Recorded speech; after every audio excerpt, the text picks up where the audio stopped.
എത്ര ദിവസമായി അച്ഛൻ സങ്കടപ്പെട്ടിട്ട് മുറി കിടക്കുന്ന പാവ അച്ഛൻ. അപ്പൊ വീട്ടിലേക്ക് വരൂലേ അച്ഛൻ?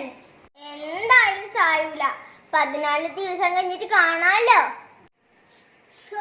ഒന്നും കണ്ടിട്ടുണ്ടായിരുന്നു, അച്ഛൻ ഇങ്ങോട്ട് വന്നാ മതിയായിരുന്നു.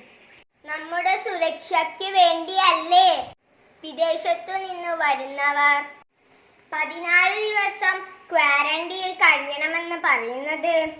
നിർദ്ദേശങ്ങൾ പാലിക്കൂ, നമുക്ക് ഈ കൊറോണയെ നേരിടാം.